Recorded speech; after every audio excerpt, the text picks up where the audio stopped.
राष्ट्र की एजेंसियों के पास पर्याप्त वैज्ञानिक सबूत हैं। वो ये साफ कह रहे हैं कि हमारी जमीन पर 80 से 100 फसलों के लिए ही खेती की मिट्टी बची है। यानी हमारी खेती करने के लायक जमीन 45 से 60 सालों तक ही बचेगी। वो इसे मिट्टी का विनाश या अंत कह रहे हैं। आपने डायनासोर या डोडो के विनाश के बारे में सुना होगा, पर अब हम मिट्टी के विनाश की बातें कर रहे हैं। असली समस्या मिट्टी का गायब होना है, क्योंकि पिछले 30 सालों में 80% बायोमास कीड़े धरती से गायब हो गए हैं। 80%। ये आत्महत्या है, ये वाकई आत्महत्या है। तो 45 या 50 साल के बाद धरती पर भोजन का गंभीर संकट होगा। ये होना ही है।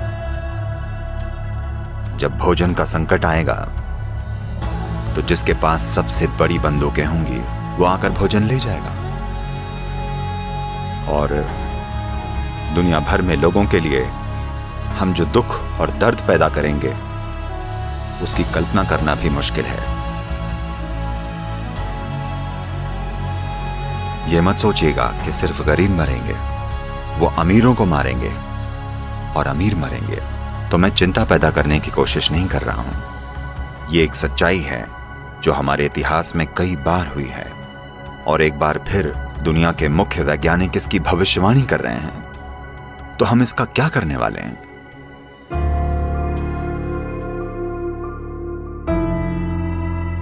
मिट्टी क्यों जा रही है, कहां जा रही है? देखिए, अगर आप रेत में कार्बनिक या ऑर्गेनिक सामग्री मिला दें तो मिट्टी बन जाती है, और मिट्टी से अगर कार्बनिक या ऑर्गेनिक सामग्री निकाल लें तो ये रेत बन जाती है। अगर आप वर्षावन में जाएं तो मिट्टी में जैविक सामग्री का स्तर 70% से ज्यादा होगा। आमतौर पर खेती की मिट्टी में जैविक सामग्री कम से कम 3 से 6% होनी चाहिए, तभी हम उसे मिट्टी कह सकते हैं। कम से कम 3%। पर आज उदाहरण के लिए भारत की 62% मिट्टी में जैविक सामग्री 0.5 या उससे भी कम है। तो वाकई हम रेगिस्तान बनने की कगार पर हैं। ये पूरी दुनिया में हो रहा है, सिर्फ एक देश में नहीं। अमेरिका में जिस तरह से खरपतवारनाशी, कीटनाशकों या पेस्टिसाइड्स का इस्तेमाल हो रहा है, हमें यह समझना होगा कि बायोडायवर्सिटी या जैव विविधता का लगभग 82 से 86% मिट्टी के ऊपरी 12 इंचों में होता है। जब हम मशीनों से जुताई करते हैं, जैसे ट्रैक्टर 9 से 12 इंच की गहराई तक जुताई करता है और उसे खुला छोड़ देता है, इसका मतलब है हम जैव विविधता को बिल्कुल नष्ट कर रहे हैं। जैव विविधता यानी मिट्टी में मौजूद ह्यूमस।